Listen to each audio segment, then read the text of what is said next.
Monsieur le Président.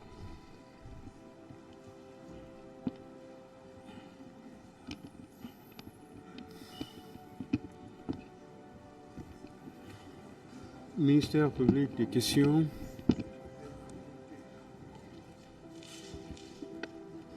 Merci, Monsieur le Président. Monsieur Claude Pidi. Président. Je voudrais revenir sur certains points, notamment suite à vos déclarations ici à la barre.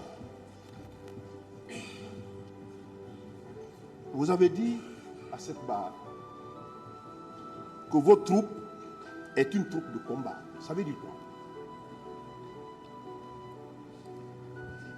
Que les éléments, les 120 personnes qui étaient avec vous constituent une troupe de combat. Cela veut dire quoi? Bon, vous savez, même les 3 sections qui sont positionnées devant la porte, c'est-à-dire dans la cour du président, c'est-à-dire ils n'ont qu'un rôle en cas d'intervention, comme je dis. C'est pour ça que je dis que ça, c'est des combattants. En cas d'intervention où le président se déplace pour aller dans un lieu éloigné, c'est eux qui doivent aller. Donc, ce sont des combattants, il faut qu'ils soient aguerris. Non, le combat, c'est entre ennemis, à mon avis. Bon, nous, dans le terme militaire, on dit combat, nos hommes, c'est des combattants. Au Libéria, c'est un combat, non? Bien sûr. En Sierra Leone, vous étiez en combat. Bien sûr. Est-ce qu'en période de paix, c'est un combat? Non, mais je vous dis bien l'appellation. On peut dire le groupe de combat. M. Pivi, vous avez tenu cette déclaration, c'est suite à une réponse, suite à la réponse à une question. Vous avez dit que vos troupes sortent, c'est quand il y a le combat. C'est ce que vous avez dit à cette barre. Ça a attiré mon attention que votre troupe est une troupe de combat.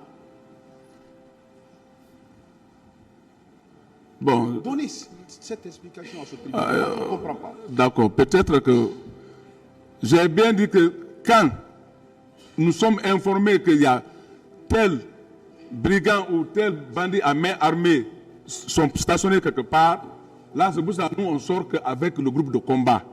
Voilà comment je peux donner l'appellation. Donc vous estimez que c'est ça le combat? Ah, mais quand on va les bandits à main armée contre les bandits à main armée, c'est un combat qu'on doit aller comme ça, c'est un combat. À mon avis, ce n'est pas un combat. Monsieur Pivi, le tribunal va apprécier. Merci. Monsieur Pivi, ce jour de 28, selon vos déclarations ici à la barre, vous étiez parti à Koya. Comment vous étiez habillé? Habituellement, en sortant, vous avez dit que vous portez, suite à une réponse, vous partez en mission. Lorsque vous, en partant en mission, vous vous déguisez en Kori. Ce jour, vous étiez en Kori, en allant à Koya, pour aller interpeller ces militaires indélicats. Vous étiez en Kori, habillé aussi en Kori ce jour? Moi, je ne porte pas mon Kori chaque fois. Vous ne portez pas chaque fois. Vous vous rappelez, je vais vous faire un petit rappel. Le jour où vous êtes venu répondre à la convocation du pool des juges d'instruction, comment vous étiez habillé ce jour? J'étais habillé militairement? Non. Vous étiez en Kori ce jour. Ah non, je ne pense pas. Il y a des témoins. Où alors? Ici, où on vous a interrogé. Mais c'était ici, je venais de quitter à Sectoria ici. Effectivement, c'était ici. Ce jour, vous étiez en Kori. Non, on venait de quitter à Kipé parce qu'on était en recherche des éléments qui nous ont attaqués à Kipé lorsqu'ils ont fait le coup contre le professeur Alpha Condé. Donc, la semaine-là, nous étions à la recherche des éléments. J'étais à Sectoria ici. C'est ici là seulement que je suis venu à pied. Vous pouvez demander mon avocat. Vous avez été interrogé quand par le juge d'instruction? Votre procès verbal est là. Je ne retiens pas la date, mais quand même ça est là-bas. Mais ça est là-bas. Votre procès verbal, c'était le 17, l'an 2014, le 17 septembre. Le 10 septembre. Je ne suis pas venu seul. Vous pouvez demander mon avocat. Moi, Je voudrais faire un rapport. je ne me rappelle même pas que j'étais venu en courir. S'il vous plaît, je voudrais faire un rapport entre l'événement sur le professeur Alpha Condé, que vous invoquez ici comme moyen de défense, et votre comparution devant le pool de juge d'instruction. Vous avez été auditionné, interrogé plutôt, devant ce pool le 10 septembre 2014. Et l'attaque sur le président Alpha Condé, c'était quand? Je ne retiens pas. Voilà. Vous voyez que cette date et la date de votre comparution devant le pool, ce n'est pas la même chose. Et ce jour, vous êtes venu déguisé en courrier. Je ne me rappelle pas. On peut continuer. Monsieur Pivi, vous avez dit que devant ce tribunal que les unités qui relevaient de vous étaient constituées de blindés et de l'artillerie et de bata. Vous confirmez cette déclaration? Je confirme. Quel était le rôle? Vous étiez ministre sécurité présidentielle. Quel était votre rôle? Vous sortez toujours avec le président? Les sorties du président avec le salon, ensemble? Au départ, tout le temps, on était ensemble au départ. On sortait toujours ensemble. Toujours. Avant.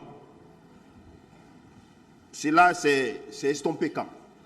Bon, à un certain moment, ils pouvaient sortir maintenant sans me faire signe. Donc ça, c'était maintenant entre eux, le salon. À mon avis, vous avez dit à cette question, alors répondez à cette question, que vous sortez toujours avec le président. Non, Que pas pendant toujours. les sorties, vous êtes toujours avec les blindés, l'artillerie, le bata et le salon. Oui, lorsqu'ils se déplacent pour aller un peu loin, deux fois, on sort comme ça. En ce moment, c'est moi qui ai le contrôle de ces trois sections. Ça veut dire que vous sortez avec le salon qui était dirigé par commandant Toumba, ensemble.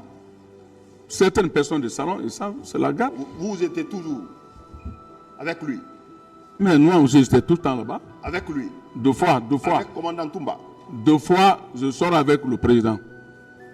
Est-ce que vous confirmez votre présence à l'abbé?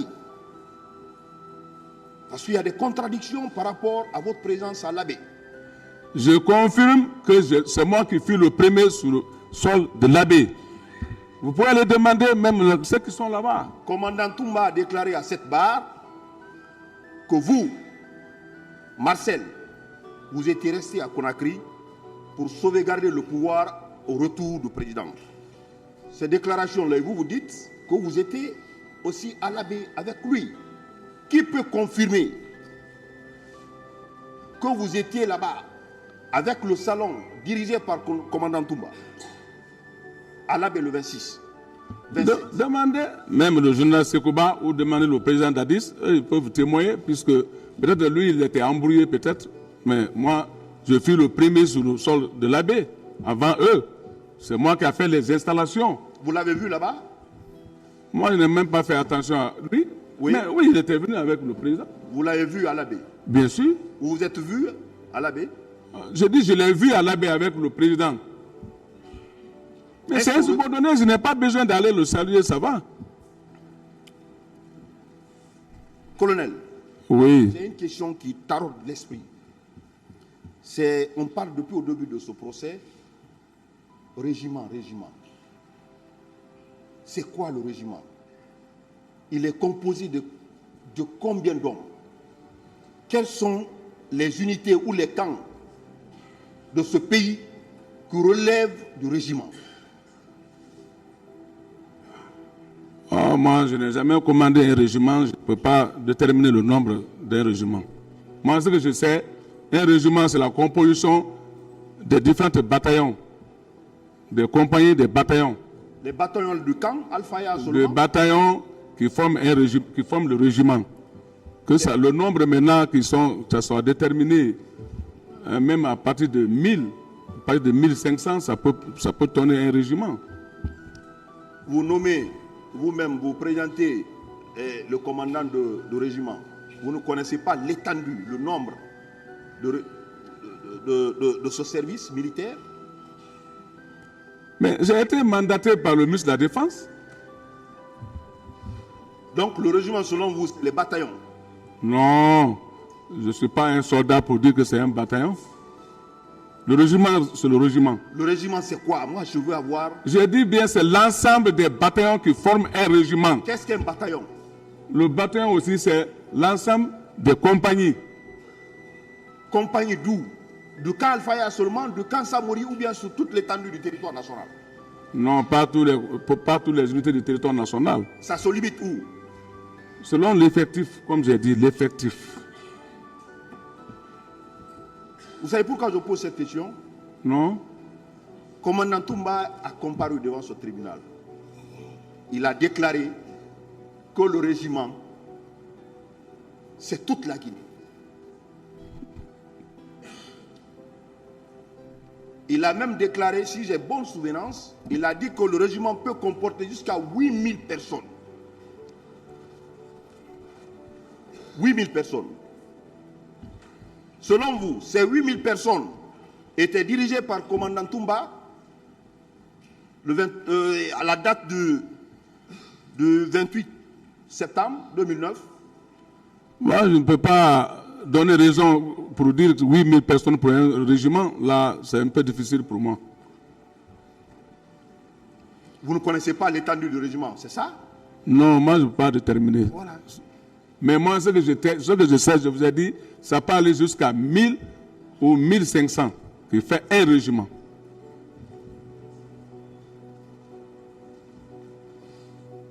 Colonel, Présent.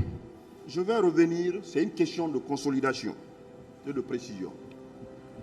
Vous avez déclaré comme moyen de défense que ce jour, vous avez quitté Koya pour venir jusqu'à Bambeto.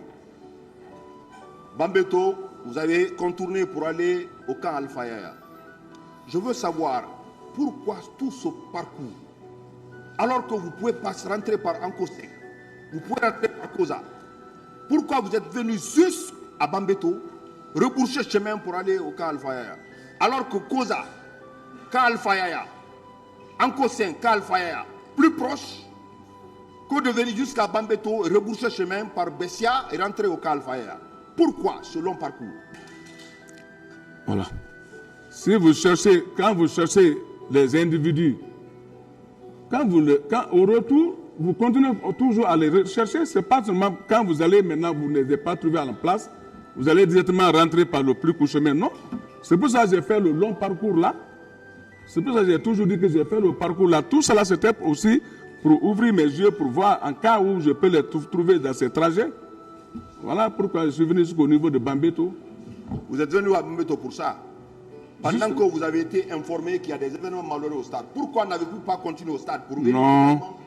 J'étais maintenant prêt pour le départ parce que je me suis entretenu avec les gens de Bambeto. Quand j'étais prêt à aller, ils m'ont dit que, ah, attends, vous avez vu, l'autre est venu maintenant en criant que, ah, il y a des militaires qui ont tiré au 28 septembre sur nos parents. J'ai dit, ah, ça c'est un autre problème. Vous avez eu le souci de partir là-bas, puisque vous avez l'habitude de traquer les militaires indélicats. Quand vous apprenez que les militaires ont tiré sur la population civile, vous avez tout à l'heure, à tout moment de ce procès, vous dites que votre travail se résumait à traquer les militaires indélicats. Est-ce qu'apprenant cette information, vous avez pris le soin de partir au stade?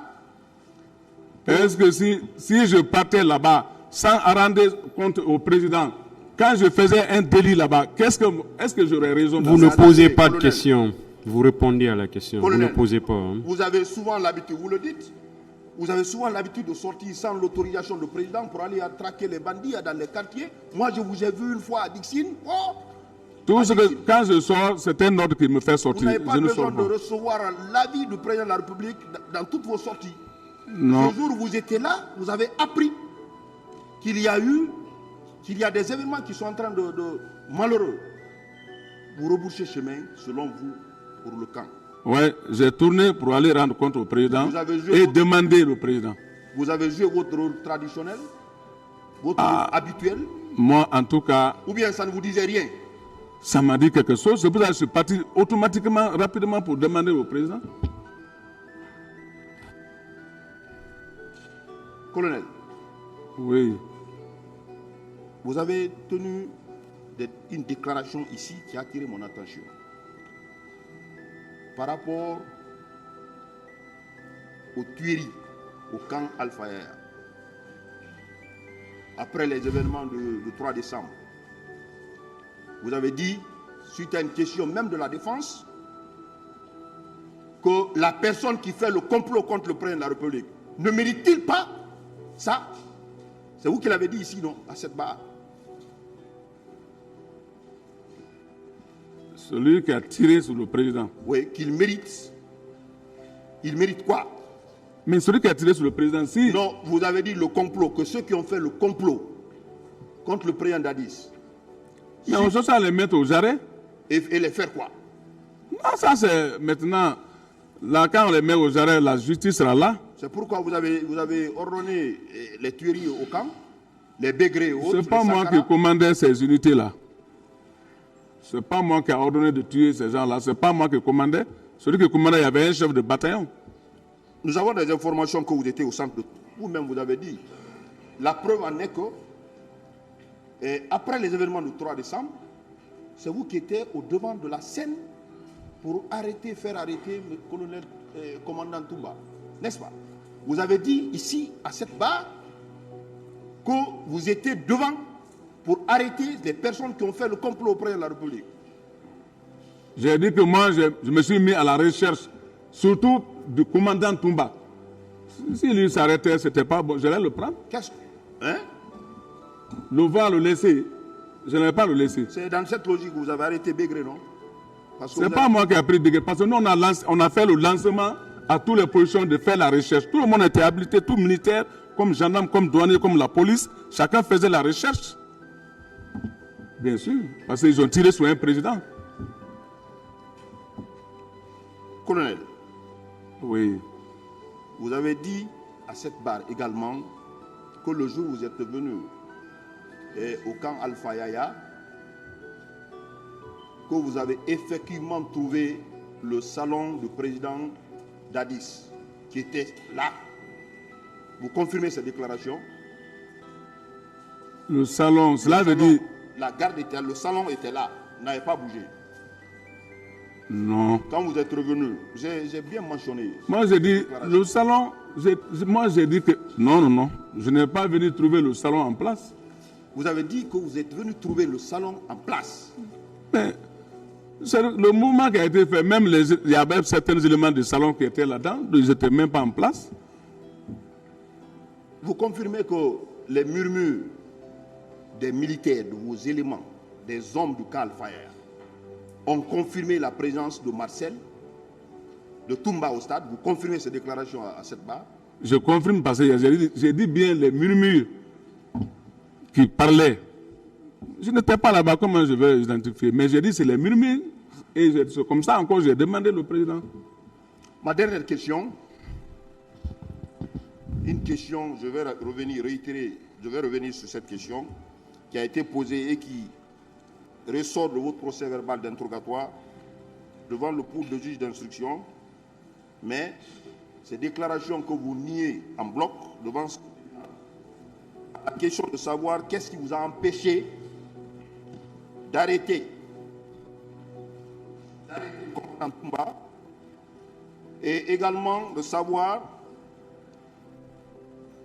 est-ce que son groupe était armé.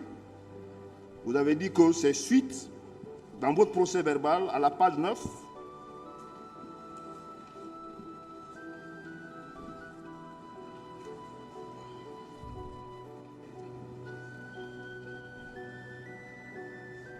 à la page 9, vous avez déclaré, est-ce qu'il y avait, à la question de savoir qu'est-ce qui vous a empêché d'arrêter le commandant Toumba, vous avez répondu oui. Lorsque Toumba avait appris la menace d'arrestation qui planait contre lui, ces hommes ont passé toute la nuit à tirer aux alentours du camp. Vous confirmez cette déclaration? Bien sûr. Vous confirmez cela? Je confirme. Donc, cela veut dire que ce n'est pas le fait pour le président Dadis qui vous a dissuadé. C'est parce qu'il était lourdement armé. Non. J'ai bien dit, quand j'ai quitté chez le président, lorsqu'on a d'aller parler sur le président, la chambre du président, je suis sorti. Et lui aussi, quand il est sorti, il a fait appel à toutes ces unités, comme vous dites, ici, là, quand Makambo, quand Kundara, 36, et ainsi de suite, il les a tous appelés. Chacun est venu avec ses doucettes, des pick-up. Ils sont venus entourer, encercler mon bâtiment, auquel moi aussi je suis sorti au dehors, je me suis habillé, je suis sorti au dehors, je dis bon, si vous tirez même un seul coup, tout va finir aujourd'hui. Parce que si vous tirez celui qui vous a envoyé, il ne va même pas rester. Colonel, oui. Nous avons le parquet, on s'est évertué à vous confondre aux déclarations des partis civils à cette barre. Pas une partie civile, une dizaine de partis civils qui vous citent avoir vu au stade. Des partis civils qui vous citent s'être rendus au camp pour les tortures. Les partis civils qui vous citent vous avoir vu à Koza, Bambeto, dans les péages. Vous niez tous ces faits, toutes ces déclarations de ces partis civils. Ce que je n'ai pas fait, comment je vais dire j'ai fait? S'ils sont là, qu'ils viennent aux confrontations. Je n'ai fini pour moi, Monsieur le Président. Voilà, on va interrompre le ministère public. Vous allez continuer les questions demain. L'affaire est renvoyée au 30 novembre 2022 pour la suite des débats. L'audience est levée.